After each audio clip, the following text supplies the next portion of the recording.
हुआ नहीं, मरण भी होगा नहीं। सृष्टि का पहले था, અત્યારે છો, હવે તો કાળ સુધી રહે છે, કોઈ પણ શંકા નથી। हाँ, तो कारण होता है कि डिवाइन एनर्जी या कॉस्मिक एनर्जी या डिवाइन एनर्जी आ सत्य છે, वो प्राण जो છે, प्राण अविनाशी, शरीर विनाशी। मारा आ शरीर मैं नहीं हूँ, शरीर मेरा रहवानी घर जो है। हाँ, रहवानी घर जो है, घर तो पुराने होने से भांगी जाएगी, पुड़ी जाएगी, नाश होगा ही एक दिन। कोई आज जाता है, कोई कल जाएगी, और कोई 1000 साल बाद, कोई लाखों साल बाद जाएगा ही जाएगा, नाश तो होगा ही। विश्वमान जगत सब नाशमान, उधर प्रकृति ना सतत चलचल, सतत प्राकृतिक जगत में सतत चंचलता चलते हैं। तो जो शांत स्थिर असीम अनंत ब्रह्मांड व्याप्त होकर स्थित है, वो प्राण कॉस्मिक एनर्जी, ब्रह्मांड शक्ति पावर 2018 में 2018 नवंबर दिसंबर में मैं 8वीं हार्ट अटैक लेकर, हमारे 10 बार हार्ट अटैक हुआ है, ले जाना नहीं सका। 8वीं हार्ट अटैक लेकर ये मुझे ऑक्सीजन देकर कोमा अवस्था में इवन मत हार्ट हॉस्पिटल में भर्ती किया अहमदाबाद। 4 दिन पूछी कोमा कट लिया, तो फिर बैठ गया। एक दिन एक सीनियर डॉक्टर आया, हमारा भगवा देखकर कहा, I did not believe the God. मात्र तो हमारा आदत अनुसार डॉक्टर को कहा, ये डॉक्टर आप बहुत भूल कहा है, हमारा विनती तुम्हें स्वयं कोई प्रश्न का समाधान कर लेना, तो तुम्हारा मुँह से ऐसी शब्द निकलेगा, स्वयं को खबर पड़ी जाएगी। पहला प्रश्न, व्हाट इज द गॉड, ईश्वर क्या है। दूसरी प्रश्न, what is the image of God, ईश्वर का स्वरूप क्या है। तीसरी प्रश्न, what is the function of God, ईश्वर का कर्म क्या है। चौथी प्रश्न, what is the necessity of God for us, हमारे लिए विश्व मनुष्य के लिए ईश्वर का जरूरत क्या है। ये 4 प्रश्न समाधान करने हैं। तो जब वास्तव में कहो तो व्हाट इज द गॉड, ईश्वर क्या है, તમે જવાબ દો। कॉस्मिक एनर्जी शक्ति सागर प्राण अविनाशी, कोई ईश्वर ब्रह्म आत्मा खुदा घोर वायु भी बोलो प्राण, न जितने शब्द प्राण, प्राण बिना सब ईश्वर। हाँ, तो अनंत ब्रह्मांड एक शक्ति से भरेला है ब्रह्मांड। तो शक्ति ही अविनाशी, सृष्टि में पहले था, અત્યારે છે, અનંત કાળ સુધી રહે। तो आ सत्य से बाकी सबको वेद मिथ्या कहते हैं, नाश बनते हिसाब मिथ्या कहते हैं, नाश हो जाए, एक दिन ना एक दिन नाश होगा।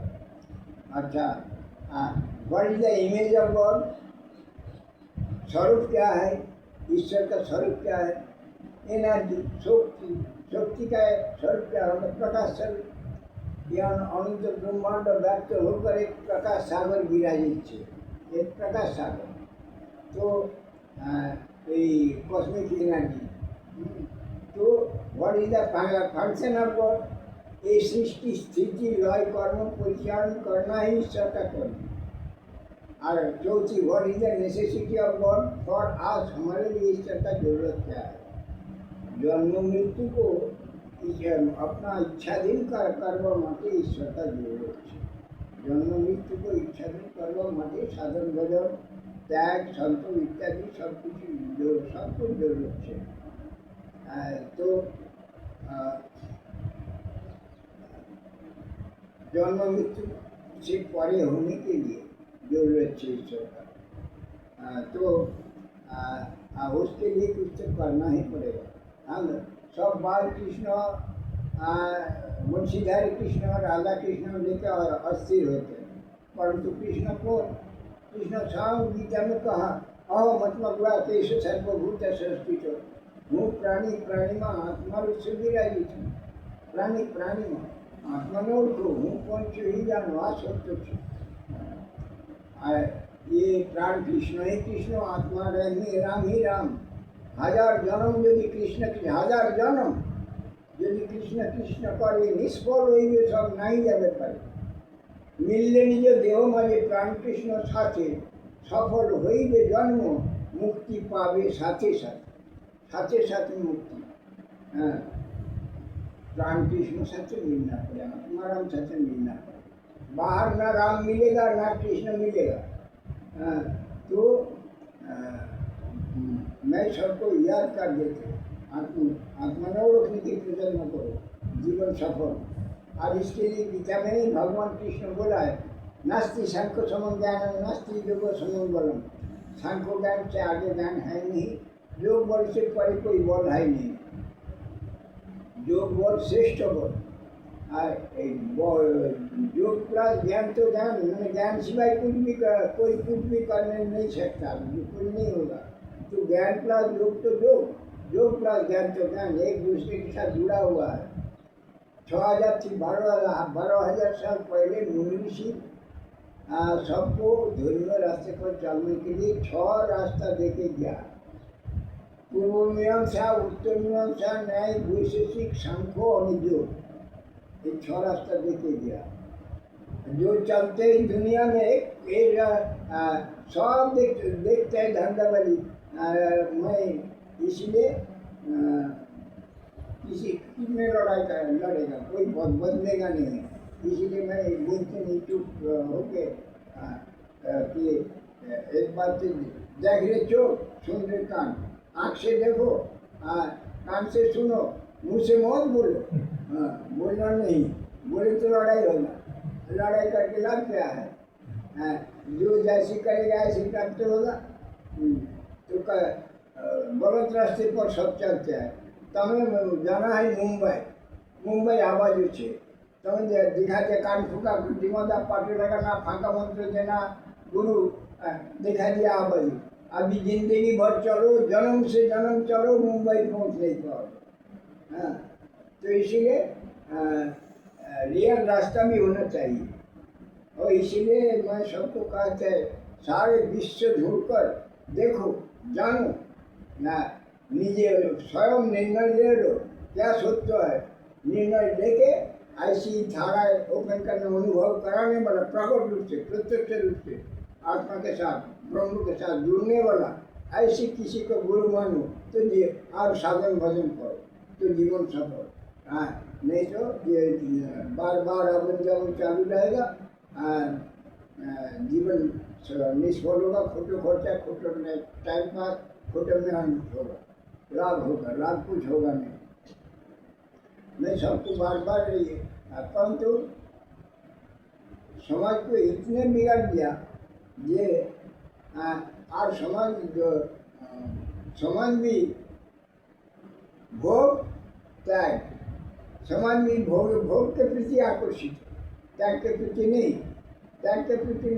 और त्याग बिना योग भी होगा नहीं, कुछ भी होगा नहीं. युक्त भी होने नहीं सकेगा. योग साधना से शरीर स्वस्थ रहेगी, योग साधना से शरीर स्वस्थ रहेगी, अनुभव मिलता चलेगी, ज्ञान हो जाएगी. कि मैं ये कॉस्मिक एनर्जी हूँ, ये ज्ञान हो जाएगी. परंतु अहम ब्रह्मास्मि वो स्थिति प्राप्त नहीं होगा. वो स्थिति प्राप्त करने के लिए त्याग लोइए.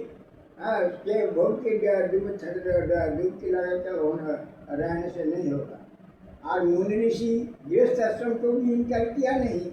मैं भी कहते मुनि ऋषि का चतुराश्रम पालन करो, ब्रह्मचर्य, गारहस्थ, वानप्रस्थ, सन्यास, ये चतुराश्रम पालन करो. मुनि ऋषि कही गया. तो ब्रह्मचर्य 4 साल से 25 साल સુધી ब्रह्मचर्य.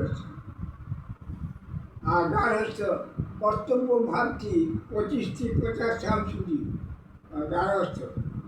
50 साल પછી और 1 मिनट रहने को अधिकार है नहीं. तो वानप्रस्थ आश्रम, તે પછી સન્યાસ. સન્યાસ શબ્દ का अर्थ भोगवा नहीं, समग्र रूप से नाश। नाश माने त्याग, सब कुछ त्याग करना हो सन्यास से। साधु और सन्यासी में अनेक तफात। साधु यदि धोती हो तो सन्यासी महाशून्य महाकाश, इतने तफावत है। पर बोले तो लड़ाई होती है ना, इसलिए मैं बोलना भी बंद कर दिया। और हमारा आदत कोई आ जाए, प्रेम से आती है, प्रेम से आती है, कोई आ जाए इन्हीं कल्याण में का हमारा जो भाव, हमारा जो ज्ञान, जो माना जाना अनुभव, वो ही सबके पास नहीं कहा जाए ये तुम्हें भी करो करो करो, जीवन सफल करने में कुछ करो। आशीर्वाद बीजो कोई रास्ता है नहीं। नो जाए आत्मन ओळखो। अच्छा गौरीशंकर भाई बोलो, हाँ हूँ શું મદદ કરી શકું? બસ આશીર્વાદ.